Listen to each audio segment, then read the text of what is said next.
Guys, I want to introduce you to someone that you probably already know, and that's this fella here. Some of us, we know this guy from old comic books. Some of us have just been introduced to him through the Marvel universe of today, but we all know that this guy, Deadpool, he's raunchy, vulgar. He's a terrible friend. He's a selfish man, and quite frankly, he's a walking trauma case with swords. He's violent. He's obnoxious. He's reckless, but yet men love him. And that makes me ask the question, why? I'm one of those guys. Well, because underneath all the filth and the foul mouth, he's one of us. He's hurting, he's angry, and he's afraid to be fully known. So he just covers it up with jokes and chaos and bloodshed. He pushes people away so they can't get too close. He pretends he doesn't care, but he cares very deeply. And even though he looks like the toughest guy in the room, he's still hiding the boy who got broken underneath all of it. We don't just like Deadpool. We relate to Deadpool because he's the perfect picture of what so many men have become. Loud, armored, effective, but totally disconnected. They're disconnected from their wives, from their kids, and from their true self. And that brings me to this. Leaders are not born in a womb. They are forged through heat, pressure, and a whole lot of sweat. The Fire Forged Leader podcast serves the audience through exploring leadership at work, in the community, and with the family, using a practical perspective and real-life experiences from the host, Steve Baumgartner, and his guests in The Forge. Now, it's time to enter the Forge with the Fire Forged Leader. Do you guys ever feel like you've simply got to wear a mask to just survive? Like, if anyone actually saw the war going on inside of your head, they're either going to run away or they're going to laugh out of nervousness. Not the kind of mask that hides your face, but the one that hides your fear. The one that tells the world, I'm good. While your marriage, it's quietly unraveling. The one that performs at work like the boss, but walks through the front door feeling like a stranger every day. You know, you're out there, you lead your teams, you're making money. You're the guy that everyone else is leaning on. But when it's just you in the silence, you don't even know who the hell you are anymore. You laugh things off.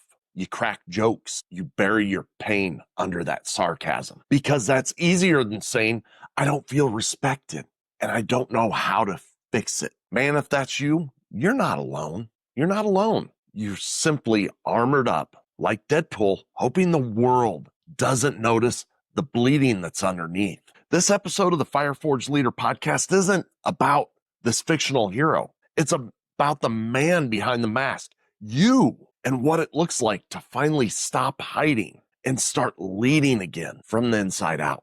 You know, I've always been the funny guy, the sarcastic one, quick-witted, charming. You know, I've owned many rooms simply with humor. And honestly, it's worked. It's earned me attention. It's earned me influence and also respect. But underneath it, I started to realize something deeper. That humor wasn't always just part of my personality. Sometimes it was my armor. It was what I used to protect myself when I didn't know how to process what I was really feeling. And guys, let's be real here for a minute. We as men, there are 1,000 masks that we wear. Maybe yours is humor, just like mine is. Or maybe it's anger. Or maybe it's even pretending stoicism and staying silent so no one gets too close. Or maybe it's being a high performer, the guy who's always on. He's charged, but never fully honest. Whatever yours is, they all do the same thing.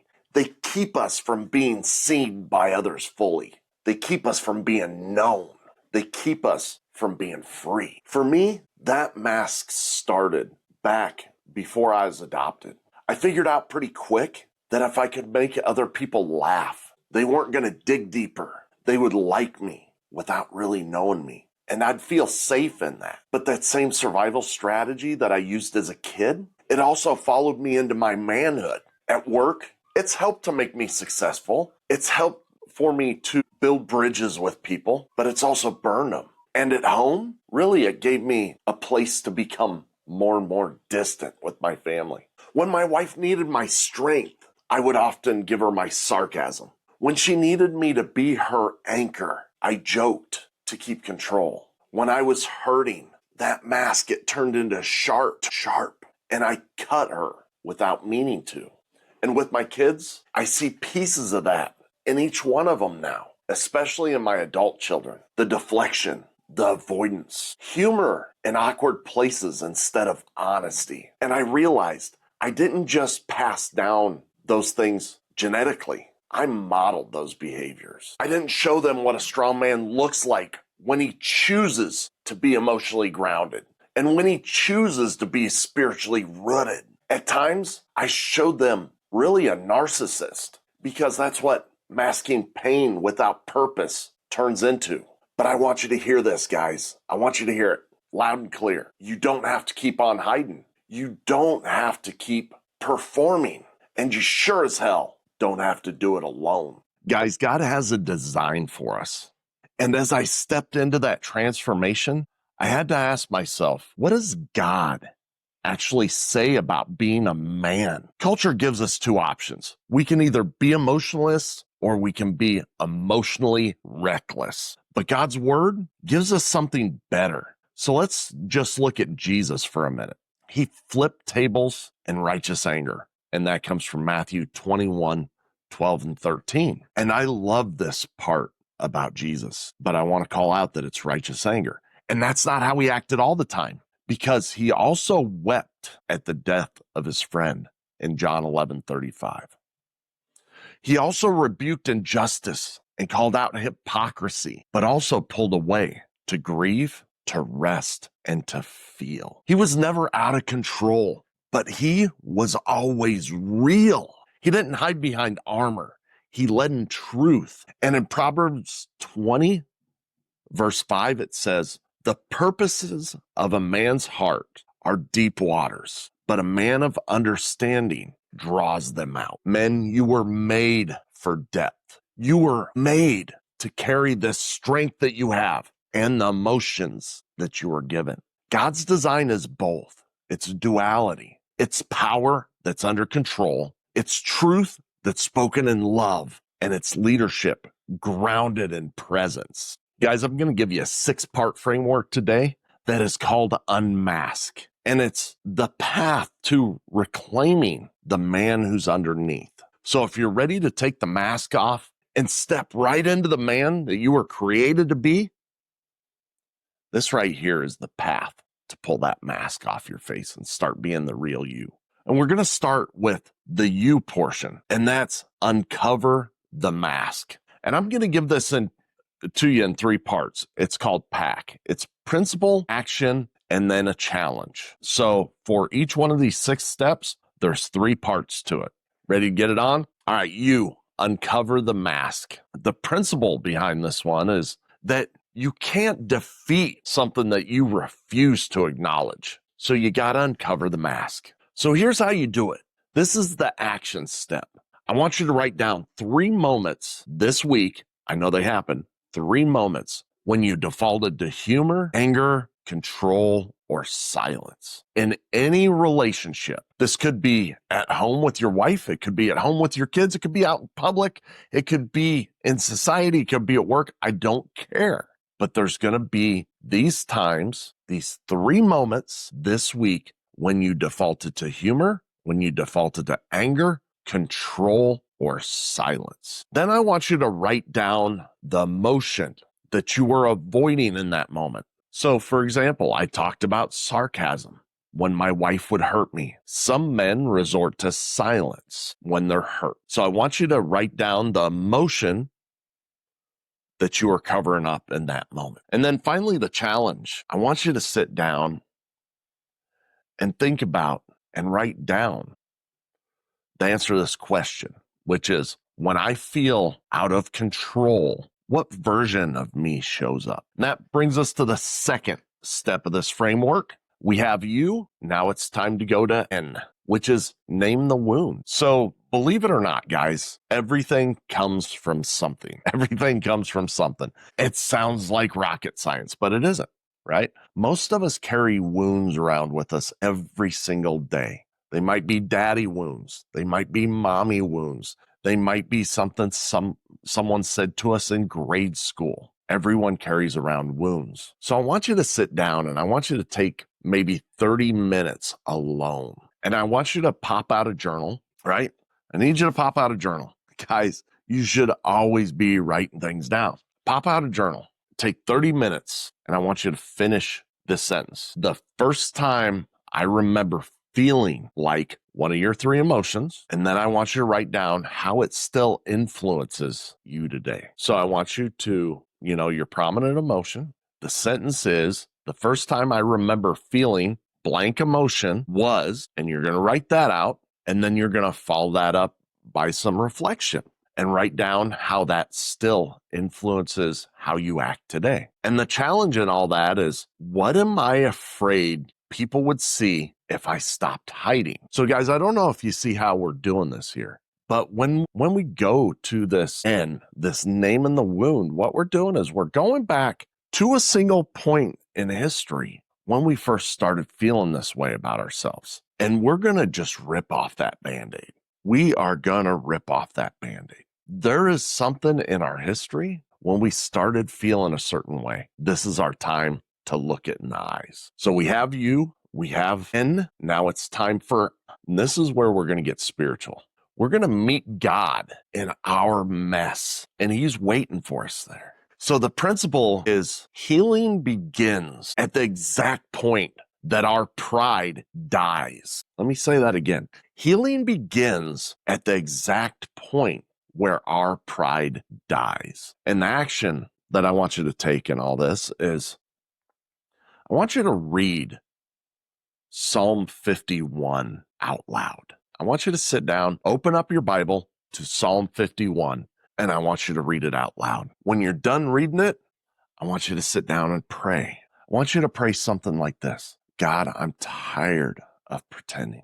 I need you to show me who I am without the mask. Please help me understand who I am. Or some version of that. We need to talk to God like he's in the room with us. And we need to ask him for what we need in our lives. And at this point, we need his help to understand who we are. Now, the hardest thing that I'm going to ask you to do through this is for the next 5 minutes after you get done praying, I want you to sit in absolute silence. Your mind, it's going to play tricks on you. The evil one doesn't want us talking to God.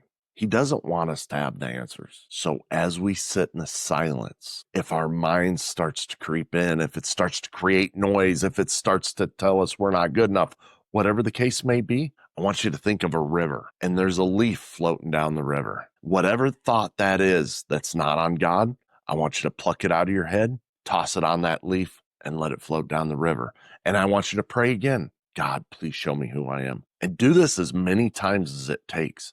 And for as long as it takes. I recommend 5 minutes. It might need to be 15, depending on the level of noise inside your head. I know some days are better than others when I try this technique. So my challenge for you in all this is God to show you who you are, who he created you to be. There's only one of you, man. There's only one of you. And God's the only one who can tell you who you truly are. The A stands for align in brotherhood.